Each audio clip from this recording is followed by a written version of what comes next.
Hello વિદ્યાર્થી મિત્રો, સ્વાગત છે તમારું આપણી યુટ્યુબ ચેનલ એક્સલેન્સ ક્લાસીસમાં. આપણે ભણીએ છીએ ધોરણ 10 નું ગણિત. ધોરણ 10 ના ગણિતની અંદર આપણે ભણીએ છીએ ચેપ્ટર નંબર 6 ત્રિકોણ. આપણે આજે આમાં ભણવાનું છે સ્વાધ્યાય 6.3 નો દાખલા નંબર 2. આનાથી આગળ આપણે દાખલા નંબર 1 ભણી ચૂક્યા. એના સિવાય સ્વાધ્યાય 6.1, સ્વાધ્યાય 6.2 અને આ ચેપ્ટરના જરૂરી જે ઉદાહરણો છે તે આપણે આગળ ભણી ચૂક્યા છીએ. સ્વાધ્યાયના એવા દાખલાઓ ગણ્યા છે કે જે આપણે પરીક્ષા લક્ષી છે અને જે રાઇડર છે એટલે કે જે બાકી સાબિતીના દાખલાઓ છે તે આપણે પરીક્ષામાં પૂછાતા નથી, એટલે આપણે એની ગણતરી કરેલ નથી. અને એની સિવાયના જે દાખલાઓ છે જે આપણે જરૂરી છે તેની આપણે અલગથી ગણતરી કરીશું. અને એના સિવાય આ ચેપ્ટરની તમામ થિયરીના વિડીયો આપણે આગળ ભણી ચૂક્યા છીએ. અને આઈએમપી એવા પ્રમેય 6.1 અને 6.2 એટલે કે સમપ્રમાણતાનો મૂળભૂત પ્રમેય અને એના પછીનો થેલ્સનો પ્રતિપ્રમેય, આ બે પ્રમેય આપણે આગળ ભણી ચૂક્યા છે. જો તમે ન જોયા હોય વિડીયો તો તમે એ પ્લેલિસ્ટમાં જઈ અને જોઈ શકો છો. ચાલો આપણે આજે ભણીએ દાખલા નંબર 2. તો ચાલો સૌપ્રથમ રકમ જોઈએ. આકૃતિમાં ત્રિકોણ ODC એકરૂપ સમરૂપ ત્રિકોણ OBA. અહીં શું આપેલા છે તો કે સમરૂપ આપેલું છે. આગળ ખૂણો BOC કેટલો આપેલો છે 125 અને CDO 70, એટલે કે અહીં O ખૂણો 125 અને અહીં D ખૂણો કેટલો આપેલો છે 70. આવી રીતે ખૂણો લખેલો હોય તો આપણે વચ્ચેનો હોય તે જોવાનું હોય. તો અહીં O 125 અને D 70 હોય તો આપણે શું મેળવવાનું છે ખૂણો DOC. તો અહીં DOC મેળવવાનો છે. અહીં BOC એટલે કે જો BOC એટલે કે અહીં આપેલો છે 125. એના પછી CDO તો D કેટલો આપેલો છે 70 હોય તો DOC એટલે કે DOC એટલે કે અહીંનો ખૂણો. તો અહીં આવી રીતે નિશાની કરતું જાવશે એટલે આપણે ખ્યાલ આવે કે આપણે શું મેળવવાનું છે. આ ખૂણો આપણે મેળવવાનો છે એટલો, બરાબર. એના પછી DCO તો D ને પકડો, એના પછી C અને એના પછી O તો જે વચ્ચેનો હોય એટલે કે આ ખૂણો મેળવવાનો છે. તો આ ખૂણો બીજો મેળવશું. અને OAB, O ક્યાં છે અહીં છે, એના પછી A અને B તો કયો ખૂણો મેળવવાનો થયો તો કે આ ખૂણો મેળવવાનો થયો. હવે આનો આપણે ઉપયોગ કરીશું કે અહીં શું આપેલું છે તો કે ત્રિકોણ ODC. તો આ ODC ત્રિકોણ કયો થાય તો કે ODC, આ ઉપરનો ત્રિકોણ એ સમરૂપ છે કયા ત્રિકોણને તો કે OBA.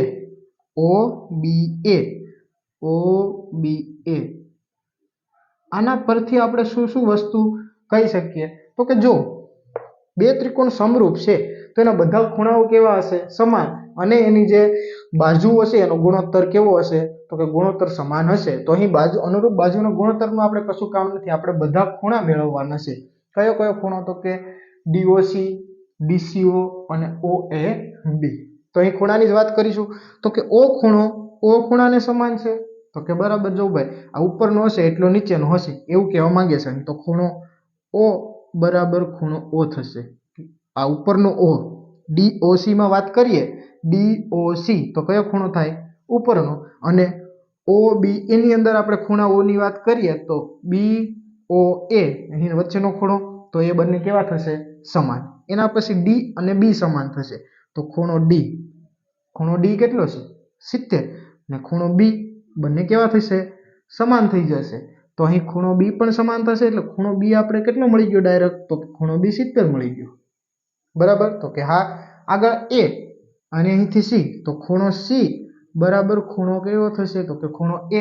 તો કે ખૂણો A અને આ C એ બંને કેવા થઈ જશે સમાન. ક્યાંથી તો કે અહીંથી થશે. અહીં કઈ રીતે આ કરેલું છે આપણે તો કે અહીં જે આ સમરૂપ છે તો એના જે ત્રણેય ખૂણા છે કેવા હોય છે સમાન. કઈ શરત મુજબ તો કે ખૂ શરત મુજબ. હવે આગળ આપણે મેળવીએ. હવે સૌપ્રથમ આપણે એ વાત જાણવાની છે કે અહીં પણ આ એક જ રેખા ઉપર આવેલા બે ખૂણા છે. કયા તો કે આ એક ખૂણો કયો COB એટલે આ એક ખૂણો 125 અને ઈ જ રેખા ઉપર બીજો ખૂણો COD કયો ખૂણો થશે તો કે O.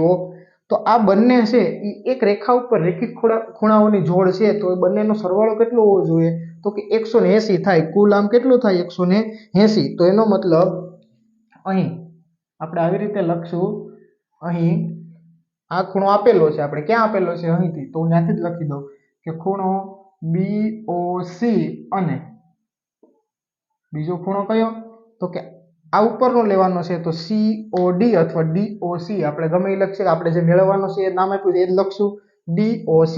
ખૂણો DOC એ કેવા છે, તો કે રેખિક ખૂણાઓની જોડ છે.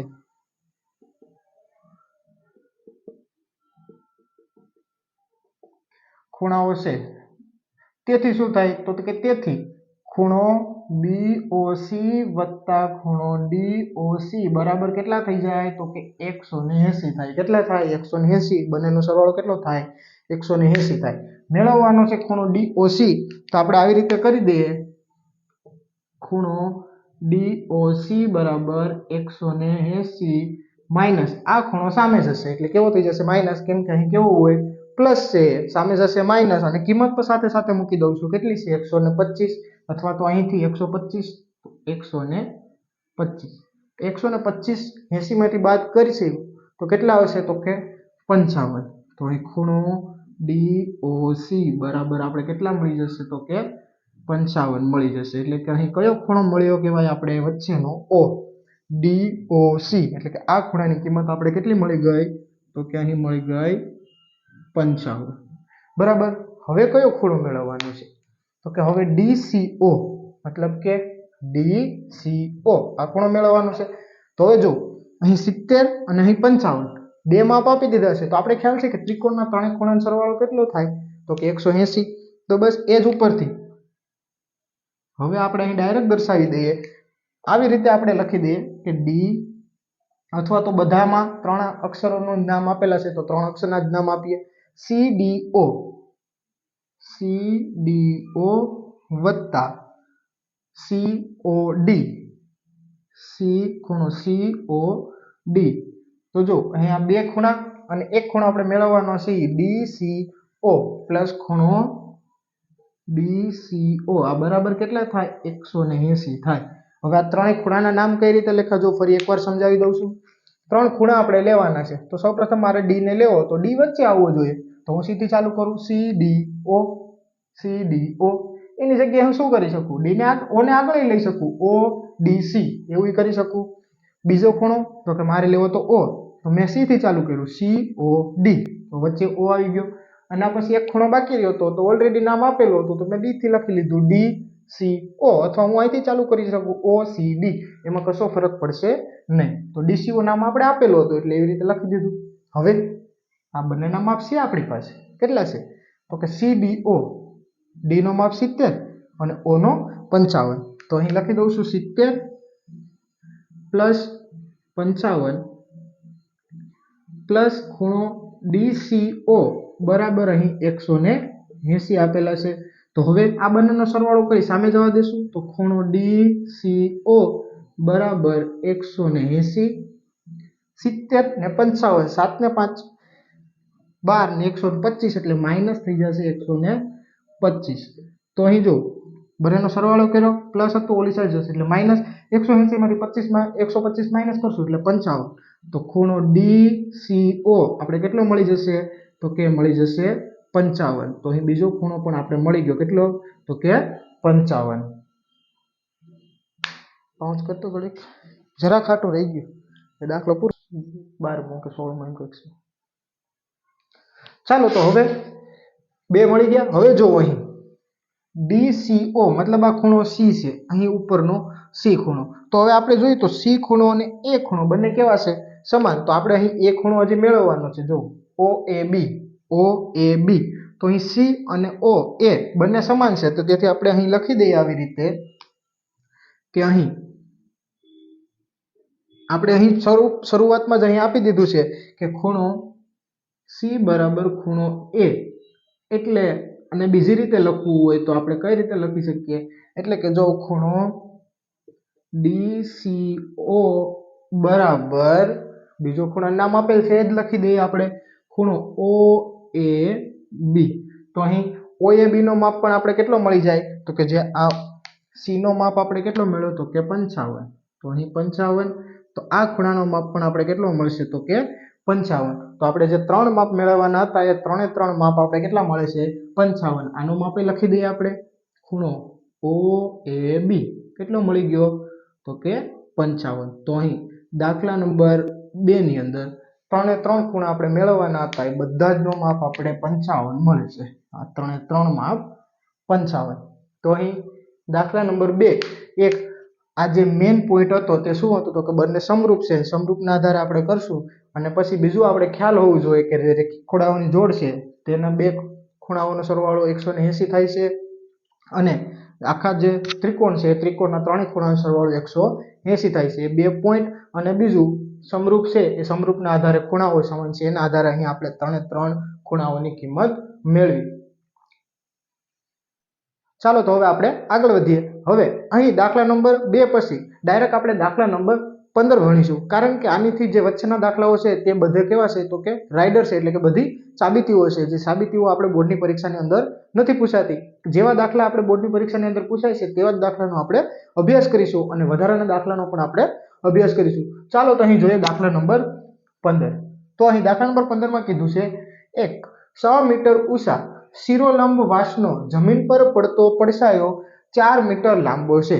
હવે શિરોલંબ એટલે તો કે ઊભી સ્થિતિમાં અને જમીન ઉપર એનો પડછાયો પડે છે.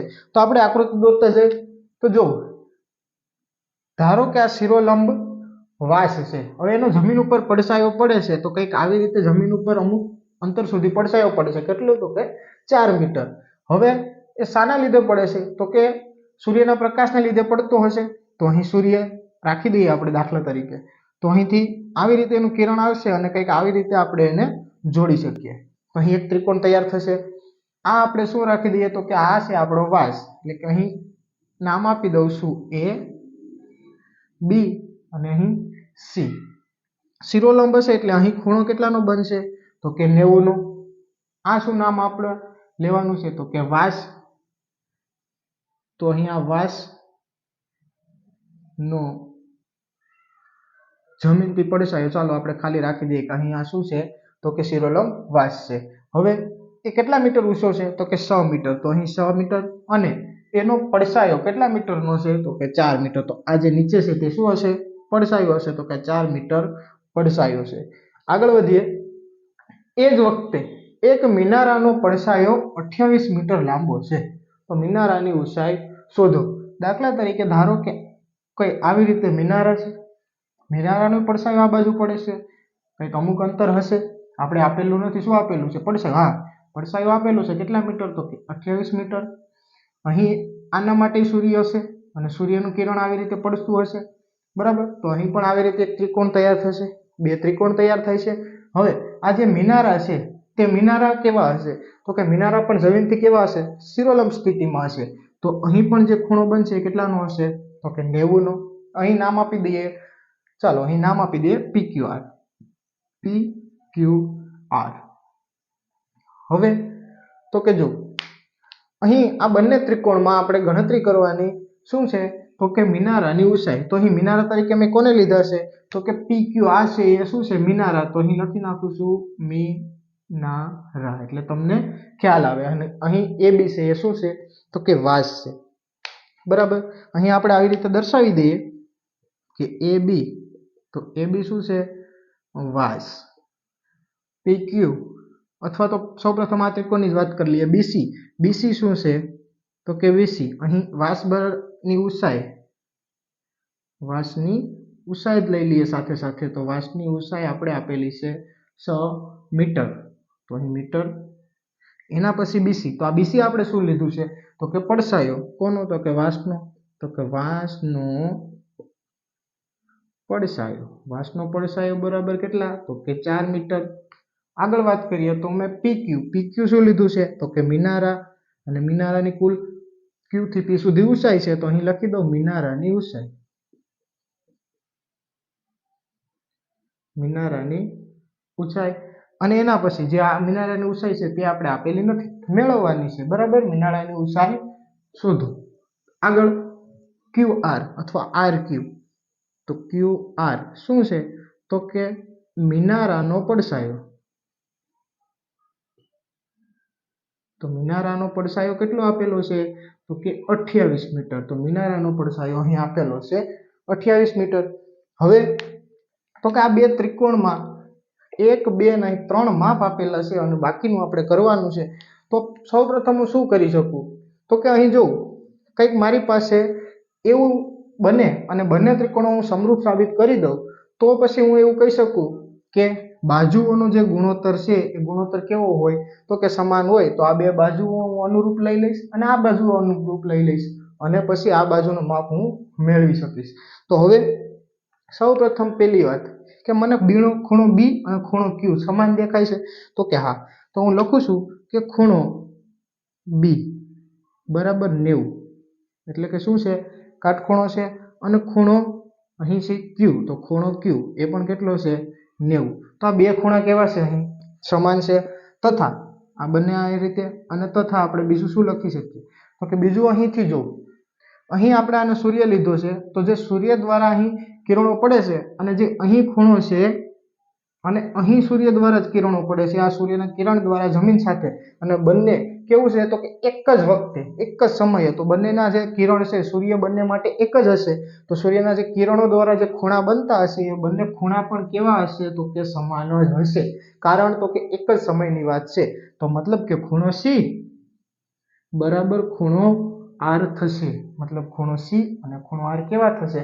સમાન. તો જો બે ખૂણા સમાન થઈ ગયા આપણા માટે. રેડી? અને અહીં આની સાથે સાથે લખી દઉં છું ખૂણો બી બરાબર ખૂણો ક્યુ. મતલબ બે ખૂણા સમાન થઈ ગયા. તો આપણી પાસે એક શરત હતી. કઈ શરત હતી? તો કે આપણે શરત લખું છું ખૂ શરત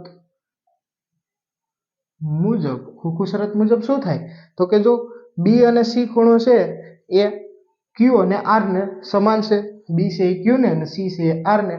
તો લખી દઈએ અહીંથી ત્રિકોણ એબીસી એકરૂપ ત્રિકોણ. તો જો બી છે એ ક્યુ ને સમાન છે એટલે અહીં બીજા નંબરે ક્યુ આવશે. કેમ કે અહીં બીજા નંબરે બી, સી ત્રીજા નંબરે, તો સી આર ને સમાન છે એટલે ત્રીજા નંબરે આર. તો અહીં ક્યુ આર આવી ગયું. તો પહેલા નંબરે એ અને પી બંને ખૂણા સમાન જ હશે. તો અહીં લખી દઉં છું પી. એબીસી એકરૂપ છે પી ક્યુ આર. તો હવે આ એકરૂપ છે એની ઉપરથી આપણે બીજું શું કહી શકીએ? તો કે જેના બાજુઓના માપ છે અનુરૂપ બાજુઓના માપ પણ સમાન હોવા જોઈએ.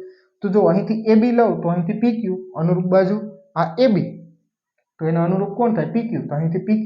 તો હું આવું લખી શકું. તેથી અહીં AB, તો AB ના છેદમાં આ AB એના છેદમાં અહીંથી પહેલા બે તો કે PQ બરાબર. હવે મારે બીજું કોની જરૂર છે? QR. તો અહીંથી બીજા QR અને અહીંથી BC, તો અહીંથી BC. બસ એની જ જરૂર છે. તો અહીં ઉપર AB વાળું લીધું છે તો અહીં ઉપર આ લેશું એટલે કે BC છેદમાં અહીંથી આ એને અનુરૂપ થશે. કેમ? તો કે જો BC બીજા નંબરના બે, તો અહીંથી બીજા નંબરના બે QR, Q અને R. બસ આ બંને કેવા હશે? સમાન હશે. હવે એમાંથી તો કે એમાંથી મારી પાસે કેટલા માપ છે? 3 માપ છે. અહીં કેટલા આપેલા છે? 6, અહીં 4 અને અહીં 28 અને આ એક માપ મેળવવાનું છે. જો આ જ બાજુ આપણે અહીં મળી ગઈ. કિંમત મૂકી દઈએ. AB ની કિંમત 6 છેદમાં PQ. PQ ની કિંમત તો કે મારે મેળવવાની છે તો એને એમ નામ રહેવા દઈશું. આગળ BC.